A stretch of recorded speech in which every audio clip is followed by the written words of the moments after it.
Today we're going to unbox the Dungeons & Dragons Hellfire Club, Welcome to the Hellfire Club, Netflix, Stranger Things, and imagine colons in between each one of those things. This is our new big box set. What do we get? A quick start guide, a play guide, 4 adventure booklets, 2 double-sided poster maps, 4 handouts, double-sided Hellfire Club poster, Hellfire Club photo, Dungeon Master screen, combat tracker, 91 cards for spells, magic items, and monsters, 72 tokens for characters and monsters, 15 character sheets, 11 game dice. I said character sheets. And 11 game dice. And so on the side, we got all that. There's a QR code. Don't know what that gets you. Here's on the back. Let's see, what do we got? Relive Stranger Things. Travel back in time to the spring of 1986 with immersive components like Hellfire Club members ready to play character sheets, collectible cards, and double-sided Hellfire Club poster. Battle vile monsters from demo dogs to devils, delve into the Veil of Shadows, and solve dockside murders across 4 adventures. Every adventure has many potential possibilities and outcomes. For all fans, the game is a blast for all skill levels. Everything you need to play is included, except the other people. Okay. Let's see what we got down here. See some of those cards, some of those maps. I think this is probably the thing I'm most excited about, is these classical-looking character sheets.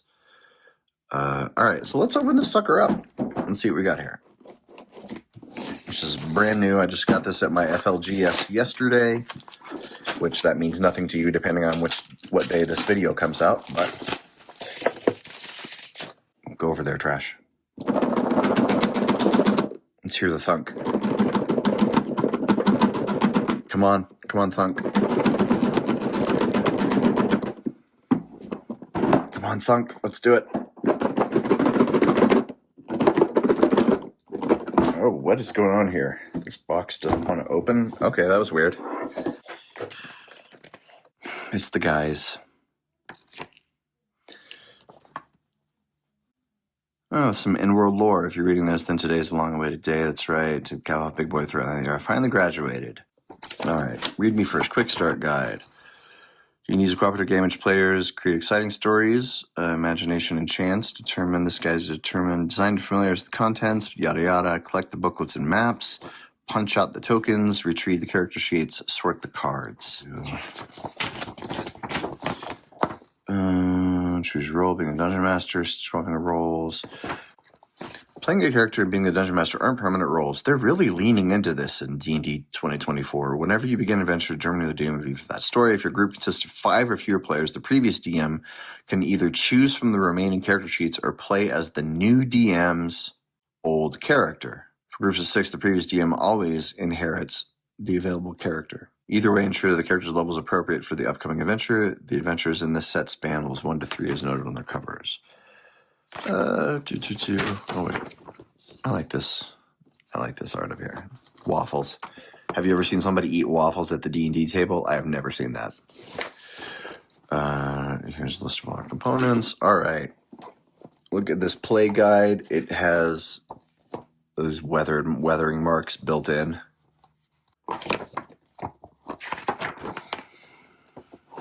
See, who wrote this? Justice Ramin Arman, Jeremy Crawford, Joyce Rivera, Lundeen, Taylor Varro, Jeremy Crawford, Kings Aramis.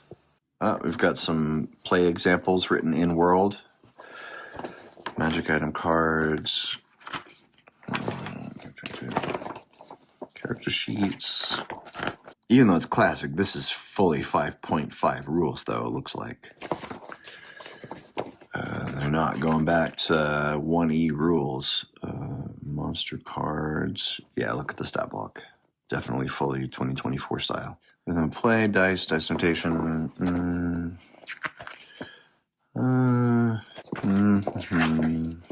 Okay, so this is all pretty standard. Just a lot, pretty much the same. This is basically the same thing as the quick guide rules in the Heroes of the Borderlands box set. Reused most of this stuff with some different art, and the examples of play are written in world, but otherwise it's basically the same. Ooh, I like this. I really like the way this looks. Okay. So, yeah, this is a nice, quick dungeon. Obviously, I'm not going to take the time to read through all that. These are just my first impressions, but this looks cool. Scream of the Crop. I see what they did there. Scene, level 2 adventure, Scream of the Crop. I like the classic black and white art. I feel like they should have gone with this art style through the whole thing. Like, why not? If you're trying to go for a classic look, why, you know. Oh, here we go. Purple, my favorite one. That's a good title. Again, the black and white art. Did this one have black and white art too? The first one? Yeah, oh, this one has the black and white art. Okay, again, I'm just kind of flipping through. I'm not going to do detailed analysis. Ew, that's pretty nasty. 3 dog-sized rats corrupted by Corix's magic feed on a dead pelican while their master is away. Nasty. Okay, I don't want to really look into the plot of that one yet. But then... So there's 2 level 3 adventures. Okay. So...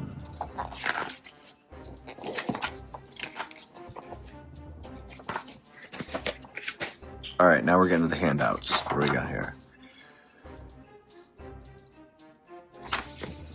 I don't know what that means, but it looks cool. I am always a big fan of handouts. Okay. Looks like I can't read a word of that, but I think it's probably the same thing. Some kind of infernal contract. Missing... Ooh, this is cool. Missing poster.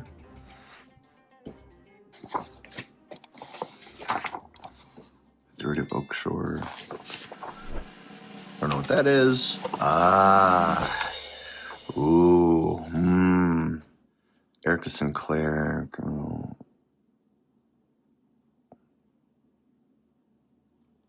So the only problem I have here, my first impression of this is, holy cow, my childhood. Wow, this is super cool. But then under the feet, under these boxes here, they have a grid background, which makes this like super hard to read. Right? Can you see? I don't know if it's really coming across on the video, but this little grids make it. I mean, the black text on yellow is already kind of hard to read, but those do make it much harder. Like, look at all this stuff under adventuring gear. Like, that's, that would really make my eyes hurt. Which that's disappointing. I was expecting this to be the coolest part, but it's just, it does hit my nostalgia button a little bit. This reminds me of my older brother's character sheets from when I was like 9, 10 years old. Wait, is this the same? Oh, okay. So kind of like, I see here. So like the way here's the Borderlands set had boards that you would flip over to level up. This one just gives you a brand new character sheet, which is smart because leveling up, I think, involves a lot of things that would be confusing to a new player. Like, okay, 3. Oh, so we're gonna have a lot of these character sheets here. Let's go ahead and get them all out. Oh, yeah. And boy, I just wish they'd included a couple of blank ones. I really wish they'd included a couple of blank ones. Or, I don't know, maybe you can download this as a PDF template. I don't know. I don't own the digital version of this, just the box. All right, let's keep going. Here's a little box insert with a bunch of maps. Let's open up one of these maps and take a look at it.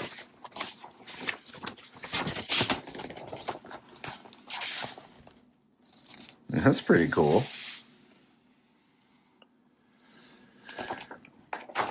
And over here we have Grey Hawkins.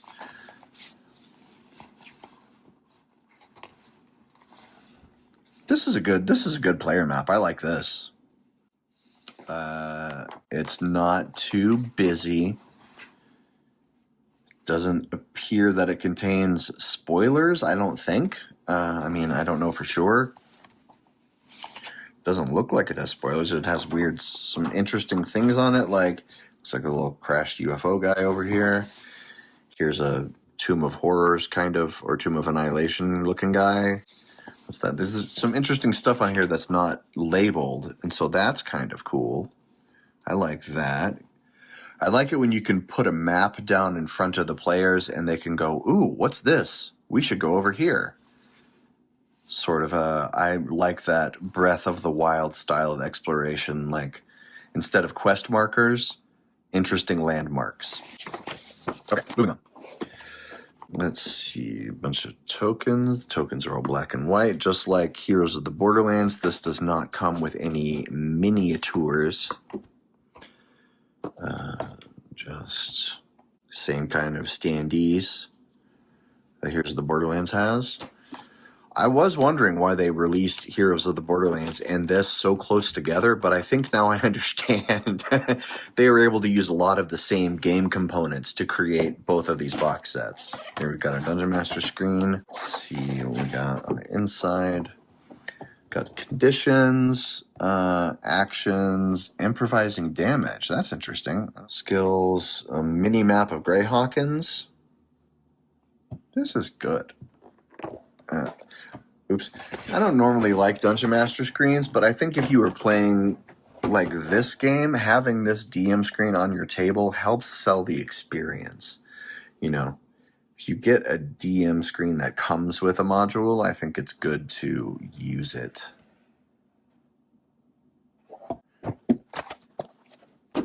If you don't want to roll your dice out in the open, which is perfectly fine if you want to do that. Or if you don't want to roll your dice in the open, that's okay too. All right, so we've got some generic red dice. I think these are the exact same dice that come in the Heroes of the Borderlands set. Let's see, we've got 1, 2, 3, 4 D6s. Do we get 2 D20s? Yep, 2 D20s. These are the exact same dice. Pretty sure. Maybe a different color, but... So we've got some cards. One of secrets. Let's bust open these cards. Come on. Why do you put the little thing right on the edge?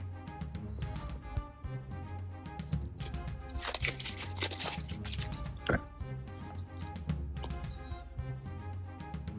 Dread helm, what's that? While you're wearing this fearsome steel helm, your eyes glow red, and the rest of your face is hidden in shadow. Your advantage on charisma checks you make to intimidate a humanoid who sees you wearing this helm. I kind of like that. Is that new? I don't remember hearing of it. This is maybe a new one? Flail, flame tongue. Holly's handy haversack. 200 pounds. Okay, so that's bigger than a regular handy haversack, right? I think the regular the central pouch. Oh, side pouches hold 200 pounds. Central pouch, 500 pounds. This is better than a bag of holding. Yeah, this is like a bag of holding, but better. Because usually the haversack can't hold as much as a bag of holding, right? Pretty sure that's true. Pipes of pestilence. Poison so true. Stone, spike shoe, one secrets. Cloak of Billowing. This useless magic item. So much fun. All right, now I don't think we need to go through the spells. You can see Aid here, Thunder Wave from the back. These are all pretty 1 and 2 level spells. And we get the exact same combat tracker. Come on. That we got in Heroes of the Borderlands. Return to combat. Okay, so we've got some stat blocks, violet fungus. And we have some cards. Let's open these cards. 1, 2, 3, 4. On your turn, move up to your speed, take 1 action. Can you can't interact with things, take 1 bonus action. Actions. Okay, this is pretty useful. I'm going to be keeping this in the backpack to hand out to new players for sure. Whether or not I run this or not. Okay. Bardu, Fiendish, host of the Hellfire games.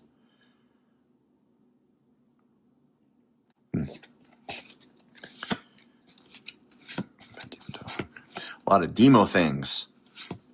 Demon Gorgon Spawn. Dretch. Alright, so put this crap back in here. Put this crap on there. Put this crap back here. Put all this crap on top.